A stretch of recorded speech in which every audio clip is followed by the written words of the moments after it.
5G is here. 5G is a reality, and we are here at the Qualcomm booth. They are the only company right now which makes these 5G chips, and it's already in many smartphones that have been announced. So right behind me, there is an Oppo smartphone here. There is a OnePlus smartphone right behind that, and there is a Xiaomi smartphone, LG smartphone, Sony, Samsung. Everyone has 5G chips inside them. It's the Snapdragon X50 5G modem along with the millimeter wave modules. So we are going to take a deep dive into finding out what 5G is in reality in 2019. What are its advantages? What are we going to see in the future? All of this through the demos in this booth. So let's go. So the first demo is of course about speed. This demo, they say it's a 4G, 5G dual connectivity. That's going to be the first kind of implementation. They call it non-standalone. So what you have here is a screen that's showing off the dual connectivity of 4G and 5G working together to give you a massive throughput of 2.37 Gbps. This is all happening live here. And I heard that this is the only demo in the whole of MWC showing off millimeter waves. Millimeter waves, as you know, they are operating in the 28 gigahertz or above spectrum. It's a very high frequency, it's very new technology, and they have radios up above here that's transmitting to this module here. This has the X50 5G modem and the millimeter wave antennas. So let's take a closer look at what this antenna looks like and then get back to the speed. This is the X55 5G modem that Qualcomm announced at the MWC event. What you see is a tiny chip that can do 4G and 5G, everything in this small chip. This is what other companies are going to use in their phones, and we'll be seeing devices with the X55 5G modem at the end of this year. So this is how it actually looks. This is what enables this new technology. Now it doesn't stop with just chips, modem chips. This is also the RF antenna that has been entirely redesigned to accommodate this new technology of millimeter waves. This is the QDM 525 5G millimeter wave antenna module, and this is going to be what you'll see inside your phones. Of course, you'll not see them, but they'll be inside your phones. It's very small, but it's an antenna array, and there'll be multiple modules like these inside the phone. So what we see here is these four red color carriers are operating in the 28 gigahertz millimeter wave spectrum. And these three blue carriers are operating in the LTE spectrum. So this is 4G LTE and this is 5G millimeter wave. And you can see the separate throughputs here of 5G and LTE. LTE has gone up to 826 megabits per second, but 5G is at 1.96 gigabits per second. And combined, you get literally 2.7 with the peak at 2.8 Gbps. So this is pretty much what you get at the start of 5G itself. Millimeter waves and the sub 6 gigahertz LTE working together and giving you this amount of speed. But speed is not the only thing about 5G. There is a lot more. So let's find out the other stuff that you need to know about 5G. Here we have a live demo that they had in the San Diego facility about the 5G NR millimeter wave. So 5G NR is 5G new radio. What you saw with the small chip, that's the new radio unit, and it's the new radio standard, which is what they call release 15. We'll talk more about that in some time. But this millimeter wave, how it works in a complex environment like this is an outdoor scenario. In outdoors, millimeter waves, high frequency, small wavelength. The millimeter is the wavelength length, and that's why it is very, very different from the current technology, which is under 5 gigahertz right now. Millimeter waves operating at above 28, 25 to even sometimes 60 gigahertz. So what happens is that this beamforming technique, what they call as beamforming technique, basically uses a large array of antennas and focuses the beam to specific user end devices. All these end user devices will have a focused beam of data from the millimeter wave antennas, and this has been demonstrated outdoor as an over-the-air network in San Diego, California at Qualcomm's facilities. So this is going to be a reality in the US real soon. Verizon, AT&T, all those companies are doing millimeter waves. And what we are going to see first, and even in China, is going to be sub-6 gigahertz 5G. Millimeter waves cannot cover a large area.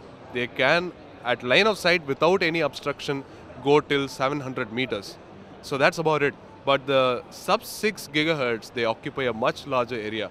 So this is going to be part of the whole spectrum from the 4G operating at under 5 gigahertz or 5G operating at under 6 gigahertz is going to work with millimeter wave modules or small cells or whatever the local millimeter wave things. They are going to be talking to each other.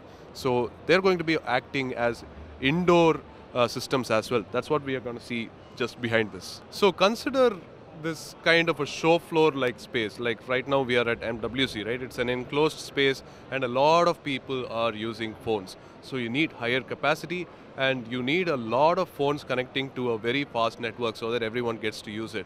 But that's not currently possible with the amount of bandwidth or the kind of technology that's associated with 4G LTE.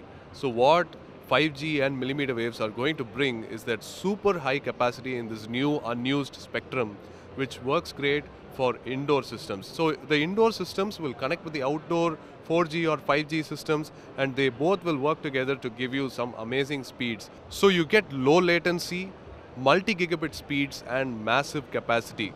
This, along with the sub-6 gigahertz spectrum on the 4G or the 5G side, is going to be what we get as the current implementation. What's going to be next though? What is going to be next? Currently we are on release 15 of the 5G standard. We are going to have release 16 by next year as a standard, and then probably a couple of years later it's going to be deployed to multiple kinds of devices even.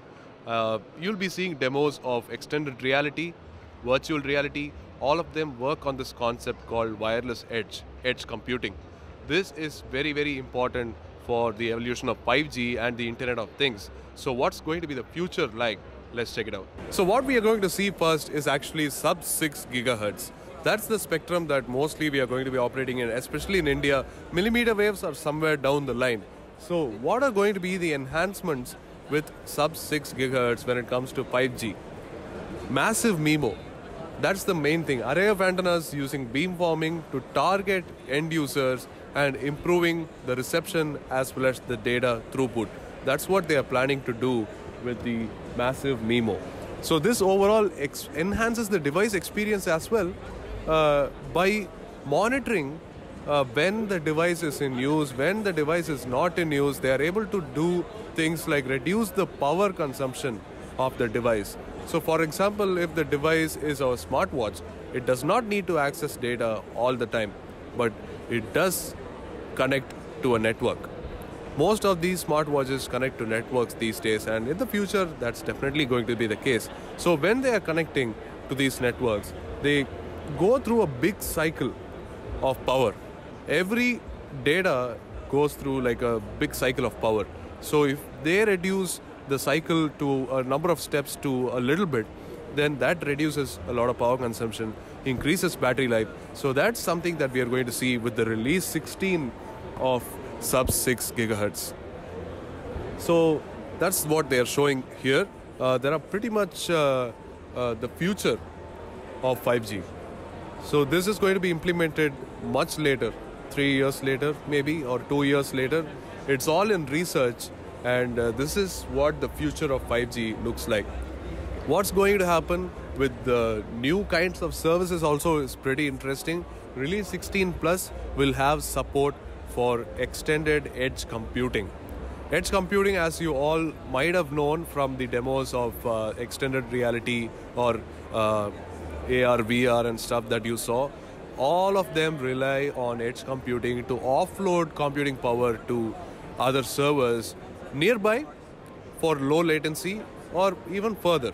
So operators are going to come into this game and offer what they call edge computing services. So if you want to play VR games and you don't want to have a beefy PC or something like that, 5G will be used to give you low latency edge computing from the nearby servers maintained by the operators. They have beefy PCs, and that power will help a lot of mobiles to gain unprecedented amounts of power never before seen. And that's going to happen with the new radio 5G.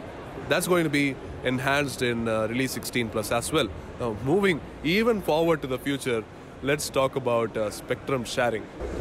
This is something that's still in development stages, and it operates on an interesting thing called the unlicensed spectrum.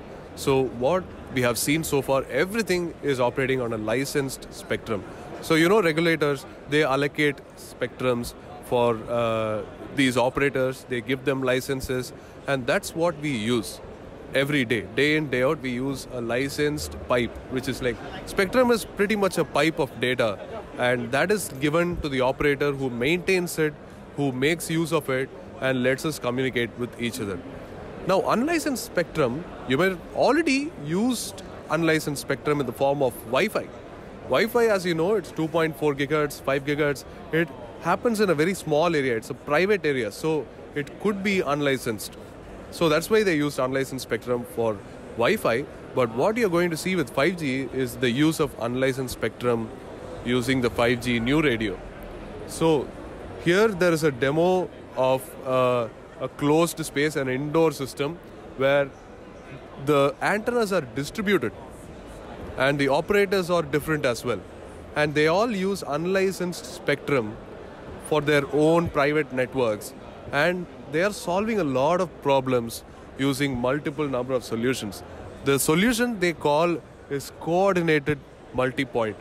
And spectrum sharing is when more than one operator comes into the play in the same space and use it to enhance the user experience.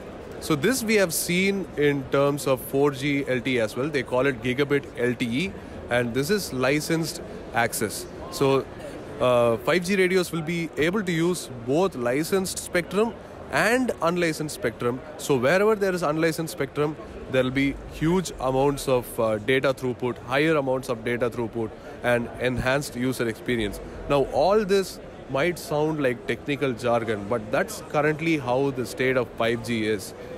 It's 2019 and it has just launched, and we are going to see a lot more of 5G and its use cases only in possibly after 4 years, maybe.